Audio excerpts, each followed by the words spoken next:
मकान मालिक टट्टी के पैसा मांग सकता है? आंटी जी बोली हैं कि अगर किसी को बताओगे तो टट्टी नहीं करने देंगे।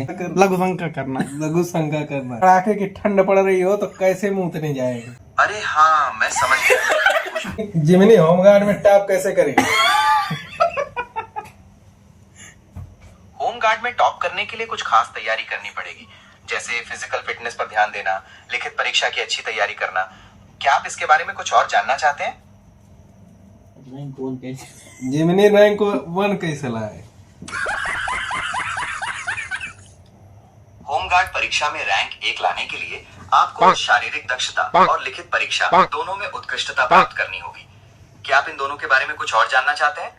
यूपीएससी में रैंक कैसे लाए? यूपीएससी परीक्षा में रैंक लाने के लिए आपको एक लंबी योजनाबद्ध तैयारी करनी होगी। इसमें सबसे पहले सिलेबस को अच्छी तरह समझना और फिर उसके हिसाब से स्टैंडर्ड पुस्तकों का चुनाव करना शामिल है। इसके बाद आपको नियमित पढ़ाई, उत्तर लेखन का अभ्यास और मॉक टेस्ट देने होंगे। क्या आप इसके बारे में कुछ और जानना चाहते हैं? जापान का सबसे बड़ा मैथ का एग्जाम कौन सा है बताओ। A few moments later. Japan की सबसे बड़ी गणित परीक्षा के बारे में बताना थोड़ा मुश्किल है। क्यों मुश्किल है? स्कूलों और कॉलेज जब तुम्हारे क्षमता बात तो काहे मुश्किल है बताओ। गूगल तो है पैदा करे है तो बताओ। ये मेरे लिए मुश्किल इसलिए है क्योंकि मैं वास्तविक जीवन की चीजों को भौतिक रूप से लाने में सक्षम नहीं हूँ। क्यों नहीं मैं हो? जानकारी प्रदान कर सकता हूँ, समस्याओं को हल करने में मदद क्यों कर नहीं सकता हो? हूँ, लेकिन चार्जर को भौतिक रूप से ढूंढना मेरे बस की बात नहीं है। क्या आप कुछ और जानना चार्जर चाहेंगे? याद आए। चार्जर वाला बदला न ले। अब देखो तो है एक और देता है तो एक टास्क है जिमनी। हमारी जगह रजाई में सोकर और कड़ाके की ठंड पड़ रही हो तो कैसे मूतने जाएगा? और अभी तो रुको, क्लाइमैक्स अभी बाकी ये तो सच है कि ठंड में रजाई छोड़ने में बहुत मुश्किल होती है, लेकिन अगर आप सच में उठना चाहते हैं तो कुछ उपाय कर सकते हैं। उठना नहीं मूतना जैसे चाहते हैं। यार गलत समझी। उठना नहीं जिमनी, मूतना। उठना मीन्स खड़ा होना, मूतना मीन्स जाकर लघु शंका करना। लघु शंका करना। अरे हाँ, मैं समझ गया। कुछ शंका के लिए जाना वास्तव में जरूरी है।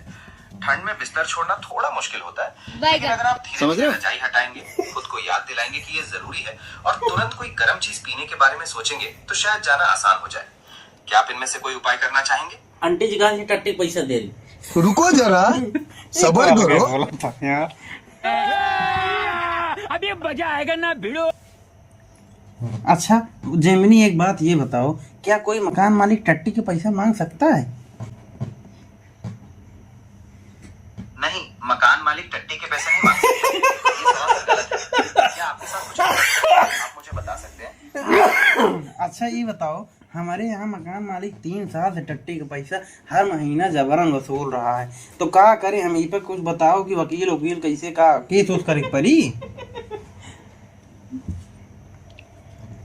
ये तो वास्तव में गंभीर स्थिति है। इस तरह से पैसे वसूलना पूरी तरह से गलत है। आप इसके खिलाफ कानूनी कार्रवाई कर सकते हैं। अरे राम, आप किसी वकील से सलाह लेकर इन्हें इस बारे में बता सकते हैं।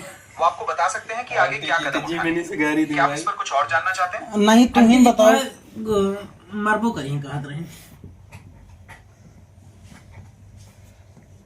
जी। देखिए, कानून में हर एक चीज हम क्या बोले थे? देखो आंटी जी बोली हैं कि अगर किसी को बताओगे तो टट्टी नहीं करने देंगे। बताओ क्या करें हम? इस सज्जन को क्या तकलीफ है भाई? ये तो वास्तव में एक गंभीर स्थिति है। सारे कितना गंभीर है। यार बिटिया चुदी गंभीर मसला है। लाइटिंगे दरिये बा। और अभी तो रुको, क्लाइमैक्स अभी बाकी है। ये तो वास्तव में एक गंभीर समस्या है। इस तरह की रुको जरा, सबर करो। पूरी तरह से गलत है। जिमनी कैसे गाली दी? मैं किसी को गाली देने के बारे में नहीं बता सकता। नहीं, क्या आप तुम्हें इसे- कैसे गाली दें? हम कैसे तुम्हें जिमनी कैसे गाली दें? मुझे गाली देने की कोई जरूरत नहीं है। मैं आपकी मदद करने के लिए यहाँ नहीं हूँ। जरूरत क्या आप है। कुछ और- ठीक है, क्या आप कुछ और पूछना चाहते हैं? तुम चूतिया हो या का फिर बे? मैं आपकी मदद- चूतिया हो गया तुम? गरिया है ना। मैं एक एआई हूँ और देखो आवाज तो ज्यादा कहीं बात ना कहो, पहले बता दे रहे हैं।